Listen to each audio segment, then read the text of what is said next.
Praise the lord. ప్రతిరోజు పరిశుద్ధాత్మతో కలిసి నడవండి అనే కార్యక్రమం ద్వారా మీ అందరికీ కూడా ప్రభువైన యేసుక్రీస్తు నామం పేరిట మా ప్రేమపూర్వకమైన శుభములు తెలియపరుస్తుంటున్నాను. అందరూ కూడా బాగున్నారా? మరి ఒక నూతనమైనటువంటి ఆశీర్వాదకరమైనటువంటి చక్కటి ఉదయాన్ని ప్రభువైన యేసుక్రీస్తు వారు మనకు అనుగ్రహించినటువంటి ఈ రీతిని బట్టి ఆయన నామానికి మహిమ కలుగును గాక. మీ జీవితంలో ఏది ప్రయత్నించినా కూడా తలుపులు మూయబడుతున్నట్లుగా ఉందా? అపజయం గుండా ప్రయాణిస్తున్నారా? ఓటమినే ఎదురు చూస్తూ ఉన్నారా? ఎన్నో ప్రయత్నాలు చేస్తున్నారు, కానీ దేంట్లో కూడా విజయాన్ని సాధించలేకపోతున్నారు. మనుషులు కొన్ని రకాలుగా మీకు ఆటంకం కలగచేస్తే మీ స్వశక్తి చేత కొన్నిసార్లు మీరు ఓడిపోతూ ఉంటే, ప్రతి దాంట్లో కూడా అపజయమే మీకు ఎదురవుతుంటే, ప్రభు ఈ రోజున మీకు వాగ్దానం చేసి బలపరుస్తూ మీ జీవితంలో విజయాన్ని నింపాలని ఆశపడుతున్నాడు. ఈరోజు వాగ్దానము యెషయా గ్రంథము 22వ అధ్యాయము 22వ వచనం. అతడు తీయగా ఎవడునూ ముయ్యజాలడు, అతడు ముయ్యగా ఎవడునూ తీయజాలడు. Praise the Lord. హల్లెలూయా.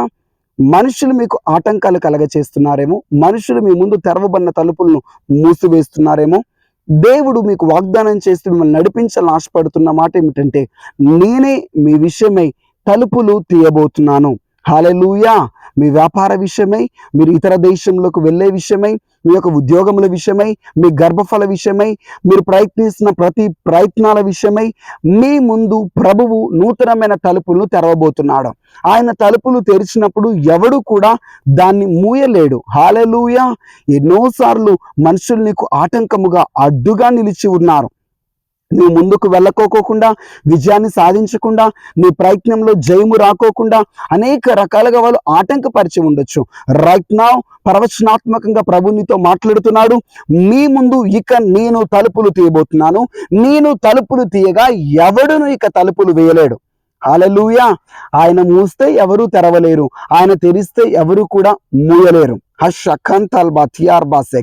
యోసేపు జీవితంలో దేవుడే తలుపులను తెరిచి ఉన్నాడు. యోసేపు ఏ విధంగా నీవు ఒక గొర్రెలను పెంచుకునేటటువంటి కుటుంబానికి సంబంధించి నీవు అసలు గొర్రెలంటేనే అసహించుకుని ఈ ఐగుప్తునకు మంత్రిగా ఏ విధంగా మారావంటే చెప్తాడు, ఇది నా అంతటి నాకు కలిగింది కాదు, నా అంతటి సంపాదించుకుంది కాదు, దేవుడే నా ముందు తలుపులు తెరిచాడు.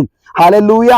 వాళ్ళ అన్నదమ్ములు ఆ తలుపులు మూయడానికి ప్రయత్నించారు, కానీ ఆ కళ నెరవేరుకోకుండా తలుపులు మూయాలని ప్రయత్నించారు, కానీ ఆ తలుపులను మూయడం వారి వల్ల కాలేదు. కారణం, దేవుడు యోసేపు విషయంలో తలుపులు తెరిచి ఉంచాడు. మీ జీవితంలో కూడా అదే విధముగా దేవుడు తలుపులు తెరవబోతున్నాడు.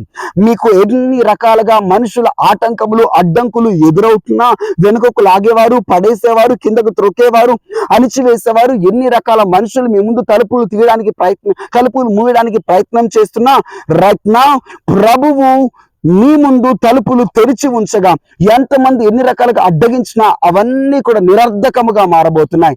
మీ జీవితంలో ఉన్నతమైన స్థాయిలోనికి మీరు రాబోతున్నారు, హెచ్చింపబడబోతున్నారు. దేవుని కృప మీ అందు ఉన్నది. మీరు ఎన్నో రోజులుగా ప్రార్థన చేస్తున్నారు, ఎన్నో రోజులుగా కనిపెడుతున్నారు.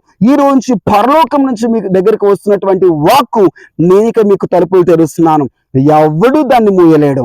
హల్లెలూయా. కళ్ళు మూసుకొని ప్రార్థిద్దామా? ప్రభా నీకు స్తోత్రములు. నీ బిడ్డల విషయమై అద్భుతమైనటువంటి వాగ్దానమును మీరు ఇచ్చినందుకు స్తోత్రములు ప్రభా. మీరు వారి జీవితంలో మూయబడిన ప్రతి తలుపులు తెరువమని ప్రార్థిస్తున్నాను. సేవ కొరకు ఎదురు చూస్తున్నారు, పిలుపు కొరకు ఎదురు చూస్తున్నారు, దర్శనం కొరకు ఎదురు చూస్తున్నారు, ఉద్యోగముల కొరకు ఎదురు చూస్తున్నారు, వివాహముల కొరకు ఎదురు చూస్తున్నారు ప్రభా.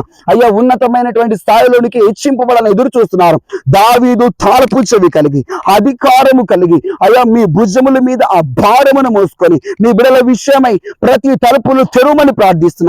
ఇప్పుడే యేసు నామములో ప్రతి తలుపులు తెరవబడును గాక, ప్రతి మూయబడిన తలుపులు ఇప్పుడే తెరుచుకొనును గాక, ప్రతి ఆటంకాలు అడ్డంకులన్నీ నిరర్ధకమైపోవును గాక. మనుషులు వీరి ప్రయత్నాలకు అడ్డుగా నిలబడుతున్నారేమో, అడ్డగిస్తున్నారేమో, అవన్నీ కూడా నిరర్ధకమైపోయి నీ బిడ్డలకు విజయము కలుగును గాక అని యేసు నామం పేరిట ప్రార్థిస్తుంటున్నాం తండ్రి. Amen. God bless you. Thank you. Praise the Lord. మీ విషయమై ప్రభు తలుపులను తెరిచాడు. ఎంతమంది ఎన్ని రకాల ప్రయత్నాలు చేసినా ఎవరు కూడా మీ ముందు తెరవబడిన ఆ తలుపును మూయలేరు. God bless you.